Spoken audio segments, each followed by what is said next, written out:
Donc ça, c'était le concept original, il a complètement changé, c'est ce qu'ils sont en train de me dire. Ouais, il a changé le bureau et puis... Je vous en ai parlé il n'y a pas longtemps en Allemagne, et c'est le concept original du pionnière. C'est le concept initial. Alors, le concept de fabrication de base, la façon dont on les fait physiquement a beaucoup changé. Donc, à l'époque, en fait, on fabriquait le vaisseau était un fabricateur. On posait son tenir, il fabriquait des bases, c'était au centre, c'était une imprimante 3D. Le vaisseau était une imprimante 3D géante. Donc, je fabriquais un truc, je le déposais. Maintenant, vous avez vu que les bases s'étendent sur des grandes surfaces et on fait ça avec des drones qui impriment. Donc, on a dû retravailler, reconceptualiser le pionnier. Oh, il est malade. Oh. L'une des premières choses qu'on avait envie de résoudre un petit peu, c'était les suites de 2 bras à l'avant. Alors, on se connaît bien plus sur comment vont fonctionner la fabrication de structures maintenant, et cette imprimante 3D au centre ne fonctionnait plus, ne servait plus.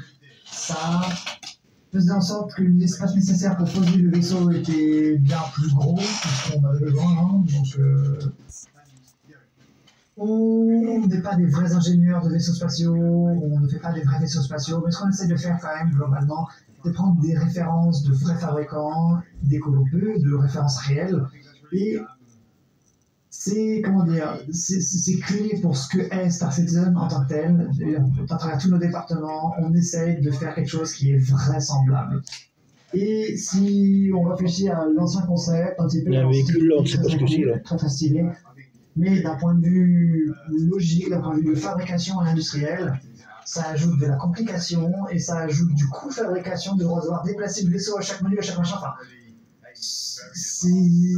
c'était pas une bonne idée pour un vaisseau qui coûtait déjà très très cher et qui coûte déjà très cher à utiliser. Donc on a voulu complètement le retravailler. La seconde chose qu'on a voulu s'atteler, c'est changer un petit peu les points d'entrée, les points de sortie du vaisseau.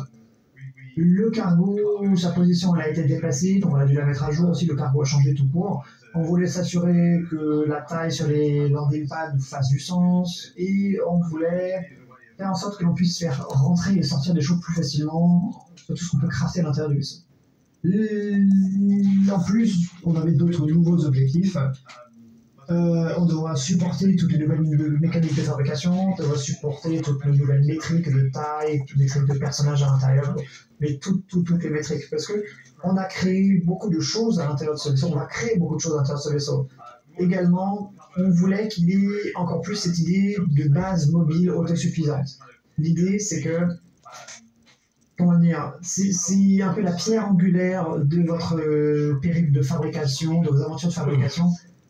Pour faire ça, il fallait rajouter des infrastructures à bord. Donc, on a une baie médicale à l'intérieur, on a des fabricateurs à l'intérieur, on a une capacité de raffiner intégrée, des capacités d'extraire des ressources et de... Ouais, c'est sûr qu'il va grandir en taille. C'est une mini-base à lui tout seul. C'est sûr. Donc, regardons rapidement quel est l'intérieur mis à jour du pionnier.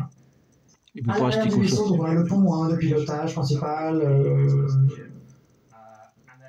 Et juste en dessous, tout simplement, on a, enfin, du haut vers le bas, on a les escape pods, le pilotage et l'accès tout simplement à la tourelle manuelle qui est tout au bout. Le centre principal, on a la zone cargo en haut. Alors, on a pas l'impression que c'est beaucoup, c'est 1000 essais de cargo. Voilà, hein, dans cet espace-là, c'est 1000 essais de cargo. Ah oui, quand même. Beaucoup, mais 1000, c'est bien ça. C'est énorme. Hein. Beaucoup, ouais. Juste à côté, nous avons... Sachant qu'il y a des vaisseaux qui peuvent venir le ravitailler. Salle de gestion de fabrication. Voilà quoi. Fabriquer des véhicules et des vaisseaux à l'intérieur du pionnier. Et en plus de petits fabricateurs à côté ou autre. Vous n'avez pas utilisé un pionnier pour fabriquer, vous n'avez pas utilisé le grand fabricateur pour fabriquer des armes FPS, donc on a des petits fabricateurs. On a un hangar de fabricateurs avec une entrée du toit et du sol. Donc si vous fabriquez un véhicule, vous pouvez le faire décoller depuis le ciel, ou si vous fabriquez un véhicule terrestre, vous pouvez le descendre pour le faire rouler, tout simplement. Et nous avons toujours le petit landing pad qui fait la transition du sol, du toit du vaisseau jusqu'à l'intérieur. Donc, on a toujours la capacité de poser un vaisseau, de le faire descendre le vaisseau. Bon. La zone ingénieur, c'est à l'arrière. C'était un mix à l'époque de taille 3, taille machin. Maintenant, tout est capital sur le pionnier, on s'est pas fait chier. La zone d'habitation, également la zone médicale, la zone sociale commune, la zone d'ingénierie. Et tout à l'avant, nous avons 4 drones extra larges. Oh là Mais là. on n'a pas que des images. Je vais vous montrer Quel drone, faites-les voir. On va vous partager ça un peu plus en détail. Oh.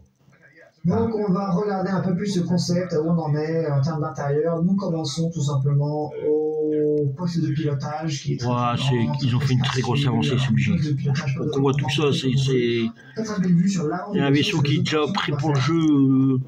Et là, ils nous montrent ça. De pilotage, nécessaire. Ils ont tellement montré depuis hier que... Du whitebox, hein. Whitebox. Avec en plus l'accès au tourelle remote depuis différentes consoles. À l'arrière, vous avez l'outil de navigation principal, c'est un petit ascenseur avec des petites consoles d'ingénierie. Et sur les côtés, on a deux couloirs, un qui amène, donc comme on a dit, vers la tourelle manuelle qui est tout en haut du pont. Et également, on a tous les escape pods qui sont nécessaires. Oh, il est beau, hein. Il dirait du argot. Du pont supérieur, c'est un souci. Whitebox, ouais. On a envie que ce soit une maison en tant que telle, c'est pour ça qu'on a un espace très grand, très ouvert, avec une zone Ouais, non, mais c'est... spacieuse. Chacun des membres d'équipage a sa propre petite capsule, son propre petit habitat. Et vous voyez, regardez, il s'ouvre et ça permet à Ouais. décider à quel point il a de la vie privée ou non. C'est vraiment une capsule. Donc c'est la zone de craft. Ici, on a 4 fabricateurs. Et ces fabricateurs sont juste à côté de la baie cargo, interne. Ah, mais il y a de l'espace, hein.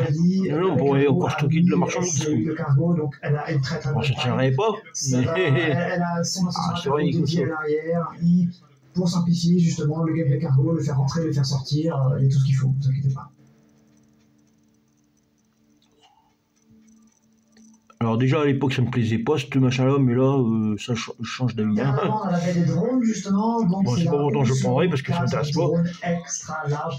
Ils pourront crafter du coup nos structures les plus grandes, faisables en Ouais, jeu. c'est déjà quand même plus beau, puis ça donne plus envie, les gens. Ils sortent par le toit et ils sont contrôlés par... Ceux qui vont faire maçon d'espace, puis qu'ils ont acheté ça, ils vont être contents. Le trône du constructeur. Ah ouais, le trône du constructeur. Montre, je veux ce vaisseau. Et enfin, on va vous montrer voilà, la zone de fabrication du vaisseau. Ici, vous voyez qu'on a ces boucliers de protection qui sont là pendant que l'impression est en train d'être faite, concrètement. Ah ouais, carrément des boucliers intérieurs. Oh, ça c'est nouveau, ça. Ouais. Et quand le blindage s'ouvre, Oh là on là. aperçoit ce que l'on a fabriqué. Il y a une rampe qui permet de sortir les véhicules terrestres. Et on a ce magnifique sentiment d'échec quand on navigue vers la sortie du vaisseau. Également, on Ça, c'est un tank léger, hein. C'est pas un gros tank.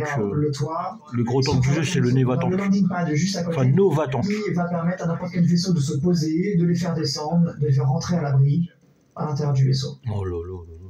En fait, on va partir en holofly avec un